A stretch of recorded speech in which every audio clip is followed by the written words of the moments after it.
isang samahan ng nangangasiwa ng panlalawigang bus sa Pilipinas, Alex Siage. Okay, ready na ho siya at para matugunan ho ang mga concerns ng ating mga tsuper sa iba't ibang mga ito iba-iba di ba? Bus, UV Express, Jeep. Si Attorney Vigor Mendoza, the second chairman ng LTFRB. Attorney Vigor, si Danny Buenafe sa programang Kabayan. Magandang umaga, Danny, no? Sakto pala tong interview na to, no? Kaya nga, sakto. Kaya importante yung inyong dito, update.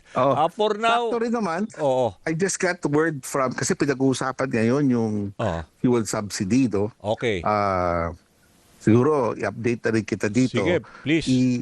Ipagpapatuloy po ang fuel subsidy, yung 10 piso bawat litro sa mga jeepney at saka UV Express for another month. No? Kasi matatapos dapat today, no? Pero ang pinag-usapan, ituloy na muna yan habang we are pushing the numbers dito. Kasi ang pinupush talaga natin, Danny, kung talagang hindi mapagbibigyan yung taas pamasahe, yung fuel discount na ibibigay sa mga hindi lang sa jeepney at UV Express, no, all modes of service. Pero for now, at least very clearly yung existing fuel discount for UV Express and jeepney of 10 pesos per liter, ipagpapatuloy po yan ng Agosto. And then we have another meeting with the executive secretary. Ako po si Secretary Banoy, of course, no? Para ito nga, yung hinihingi talaga ipupush natin, yung hinihingi ng ating mga kaibigan. Naintindihan naman natin yung sitwasyon ng mga buses Kasi di naman sila kasama sa fuel discount. Kaya nga, yun ang pinaliwanag ni Alex Kaya nga. So, there are really two options there. Number one, iakyat na yung pamasahe ng mga bus. Or pangalawa, yung fuel discount na yung karapat-dapat sa bus. No? So, it's a larger amount. Kasi kung bibigyan yung bus ng fuel discount, mag-bloat po yung budgetary requirement. Dahil sa rami ng bus. Iba yung structure nila Di ba? May mga konduktor, may mga pumapalit na ibang, lalo na kung provincial buses, may terminal fee. Marami ho silang kinoconsider na pagtataas sa cost nila Buti nga kahit paano na-suspend yung wage increase kasi problema rin nila yan. Dahil yung mga tao naman nila is not on boundary or commission basis but may regular pay po yan, no? So, yan po ang pag-uusapan namin. We're setting the date already with the ES. Kung ayaw pag-usapan today. Kung kailan pwede, we will adjust to the schedule of the ES. So, for now, sorry, Attorney. Asek, no? For now, para malinaw lang, ibig sabihin, ma-extend lang for another month. Kasi bukas, Agosto na So, ibig sabihin, i-retain lang yung 10 pesos na subsidy, fuel subsidy sa mga jeepney at saka mga UV Express.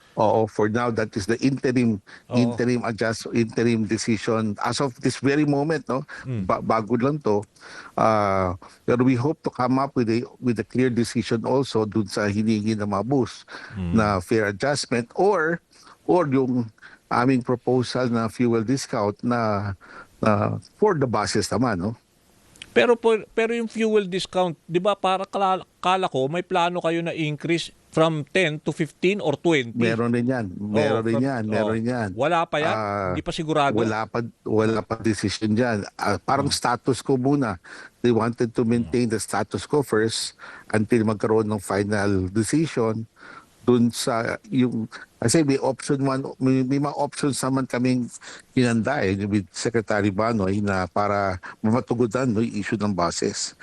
But basically, sinasabi namin, increase na natin yung buses. Kasi it's the most practical thing to do, Danny. Kasi, kaya yun ang panawagan nila. For now, parang yun lang ang palang reprieve nila Yung mabigyan na sila ng increase sa bus. Correct. At saka on the budgetary point of view, kung hindi isasama ang bus sa fuel discount, malaking kabawasan sa fund allocation ng ating gobyerno. Makakatipid din tayo, no? So we might as well bite the bullet now. No? So yun ang pag-uusapan po talaga. Kasi sinasabi nga ni Alex, for now nga, parang madalang na nga raw bibiyahin provincial buses. So sabi nila, they can feel the heat na if ever dapat daw talaga ma-impose na yung increase on the part of the buses, provincial and city buses, kasi iba yung structure nila. ang treatment natin ngayon, no? I mean, alam naman ni Alex to eh. Ang treatment talaga natin ngayon, iba yung bus. Tama. Iba yung jeep. Kaya nga. Our proposed solutions for the jeep are a lot different than that of the buses. Oo. So, ayun. Pero at least kasi isang buwan na naman itong, 'di ba, kalbaryo for many of those mga tsuper natin. Pero as far as the buses, tingin mo by August may desisyon ng LTFRB na payagan sila magtaas pasahe? Pagkatapos kita makusap, Danny, I will already coordinate the schedules no of ES and Secretary Okay. Banoy para makapag-usap kagad.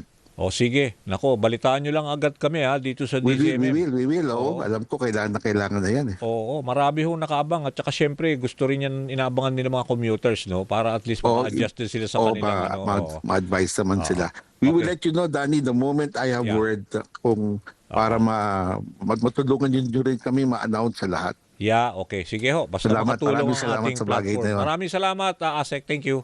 Thank you, Danny. Salamat. Yan ho, si Asek Vigor Mendoza II. Chairman ho yan ng LTFRB.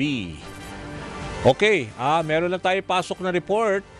Ilang mambabatas naghahain ng counter affidavit sa kasong isinampa ng asawa ni VP Sara Duterte. Yan ang balitang kumpirmado sigurado mula kay Nico